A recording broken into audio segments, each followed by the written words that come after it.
अस्सलाम वालेकुम नाजरीन। पाकिस्तान के इंसाफ के अदारों पे आज बात होगी, अदालती निज़ाम पे। और अगर अदालती निज़ाम हो तो जो वहाँ के वकला हैं और जजेस हैं, इनसे बढ़कर कौन जानता है। हमारे साथ है, हमारी खुशकिस्मती है रोशन टीवी इंटरनेशनल की कि सरदार खिजर महमूद जो हाई कोर्ट के रहे हैं, वो वकील, वो कानूनी पहलुओं को अच्छी तरह जानते हैं।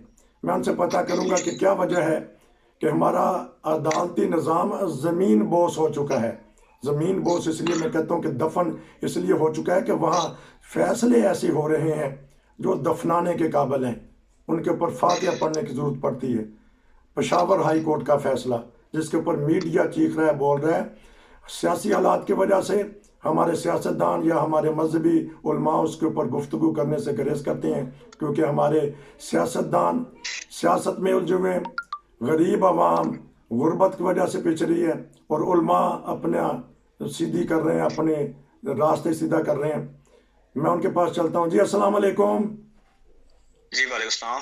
सर, आप अच्छी तरह जानते हैं, आपको तजर्बा भी है, पाकिस्तान का दुनिया भर में 130वां नंबर अदालती निज़ाम इस्लामी और एटमी मुल्क।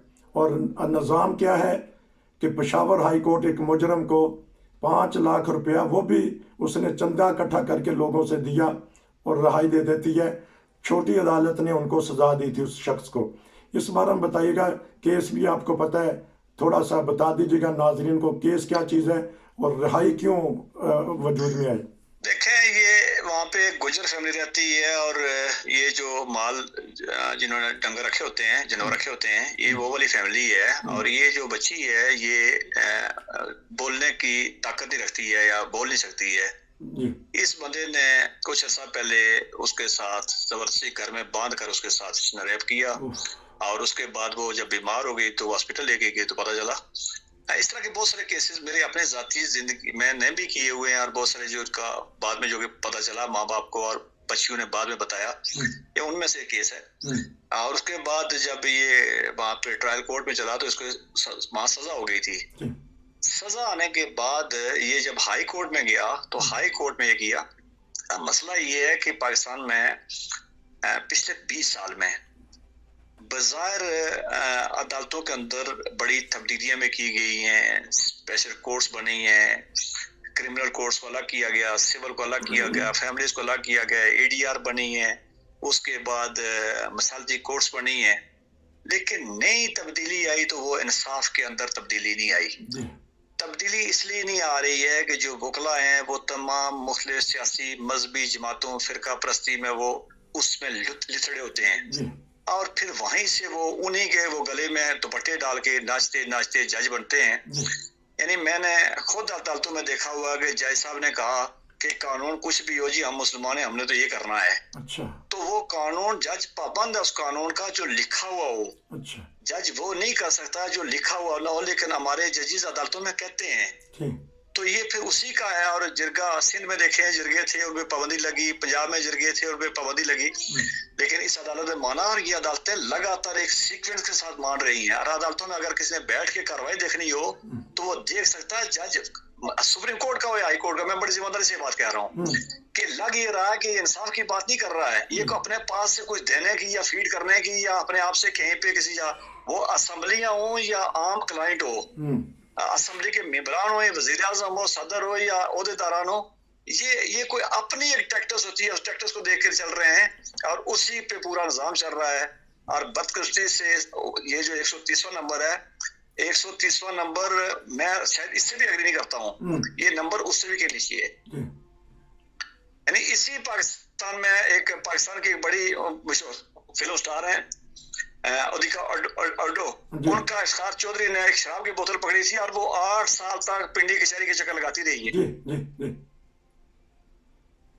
जी। तो जिसने रेप किया वो बीवी बना के उसको बेरी को, जिसका ना वो अपनी मर्जी दे सकती है ना वो बता सकती है, और उसको वो शादी करके मोहल्ले वाले पूरे गांव ने चंदा इकट्ठा करके उसको लेके, और उसे 5 लाख को उस औरत ने क्या करना उस चंदे 5 लाख को, वो जो जिसने उसके साथ जबरदस्त ज्यादती की थी, 5 लाख भी उसी के हैं। उस गूंगी को क्या देना उसमें? गूंगी और बहरी, और ये तो उसको चंदे के बजाय सलामी कह देंगे, सलामी फिर दूल्हा मियां खा जाएंगे। उसका एक गांव की औरत है जिसने अपना ये बताते हुए उसको अरसा लग गया, और जब उसका पता चला, मेडिकल से पता चला कि प्रेगनेंसी है इसकी, तब उसे बताया, तो वो इतना सा 6-7 महीने ये बता नहीं सकी कि मेरे साथ ये ज्यादती हुई है। तो वो 5 लाख सलामी को कैसे, उसको क्या पता है कि 5 लाख सलामी आई मेरे लिए और वो उसको इस्तेमाल करेगी वो।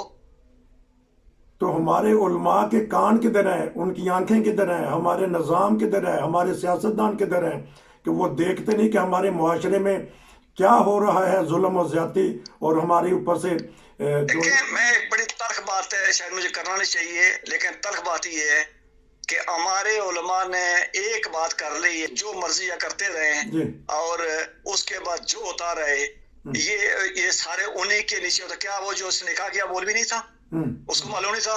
वो जिन लोगों ने 5 लाख अठे जदा किया है वहां पे गांव में, क्या उसमें एक बंदा भी ऐसा नहीं था कोई बोलने वाला? वहाँ उलमा नहीं थे, वहाँ मौलवी नहीं थे। ये बात अगर आपसे 5600 किलोमीटर दूर आपके पास आ गई है तो उनको नहीं मालूम था कि ये बात वहां पे हुई है। क्योंकि मुझे जब ये पता चला, मैंने सुना तो बर्दाश्त नहीं हुआ, तो फिर मैंने सोचा कि इसको तो उजागर करना चाहिए कि हमारे निज़ाम जो जिरगा सिस्टम है वो वहाँ क्या क्या हम जुल्म हो रहा है। तो ऊपर से तो ये जिस तरह इतना तो जुल्म तालिबान नहीं करते होंगे, वो भी मुजरम को सजा दे देते होंगे जिस तरह हमारी हाई कोर्ट ने छोड़ दिया मुजरम को। देखिए, हमारा सारा सिस्टम ऐसे ही बैठा हुआ है और उसमें अब कुछ बहुत सारी चीजें ऐसी हैं कि शायद वो कही नहीं जा सकती है, लेकिन ये एक केस नहीं है। इस तरह के दर्जनों केस जो है वो हर वकील ने किए होते हैं और उसको मालूम है, और ये पाकिस्तान के अंदर रूटीन की बात समझी जाती है।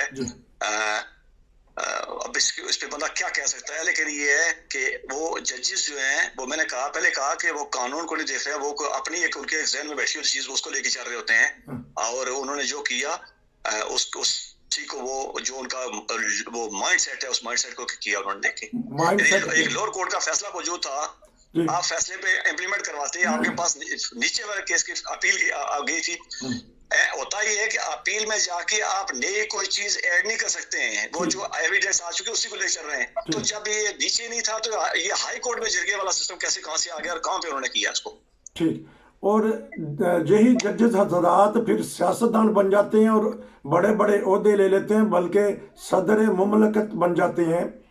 तो ऐसे मामले, जिस तरह आपने कहा कि बच्चों के साथ ज्यादती हो जाती है, कहते थे कि ज़ैनब के केस के बाद कुछ मामला हल हो जाएगा, वहाँ भी सजाएं तजवीज़ कर रहे थे कि कभी कुछ कहते कि सरेआम फांसी दे दी जाए, कभी कहते थे कुछ सजा दे दी जाए।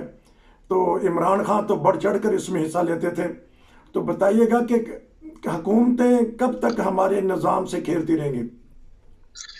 सर, इमरान खान साहब ने 3 साल 4 साल हुकूमत किया, मुझे बताया कि इन्होंने रिफॉर्म की क्या वहाँ पे। वैसे तो मैंने बताया कि 2004 से पंजाब के अंदर रिफॉर्म हुई है, लेकिन उन रिफॉर्म का नतीजा 0 निकला है। लेकिन जो KPK की बात करें तो वहाँ पे रिफॉर्म क्या किए हैं।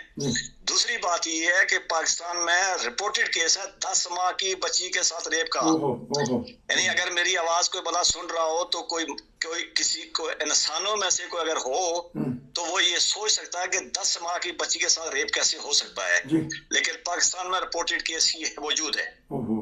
रिपोर्टेड केस वो होता है जो केस जिसका ट्रायल हो, तमाम एविडेंस आए, उसके बाद उसमें सजा हो या जो भी फैसला हो, फिर हाई कोर्ट में जाए, तब रिपोर्टेड केस होता है। यानी हर लिहाज से परखने के बाद का केस है ये। अब ये है हमारा नाज़रीन अदालती निज़ाम, जो कहने के तो कहते हैं कि बहुत अच्छा निज़ाम है, लेकिन देख लें कि वहाँ क्या हो रहा है। अच्छा, कल जो प्रेस कॉन्फ्रेंस की गई है, अगर इसके ऊपर भी 2-4 लफ्ज़ बोल दें। राना सनाउल्लाह साहब ने मजहबी कार्ड फिर दोबारा खेला है कि हम एक मुतफ़क्का कुरान पाक का तर्जमा लेके आना चाहते हैं। आया 1400 साल बाद इनको अब याद आया कि एक मुतफ़क्का कुरान पाक का तर्जमा करेंगे और हमारा निज़ाम दुरुस्त हो जाएगा पाकिस्तान का, जहाँ मुख्तलिफ़ किस्म के 70-72 फ़िरके हैं और एक दूसरे के मामले में जानते हैं। इस बारे में कुछ कहना चाहते हैं?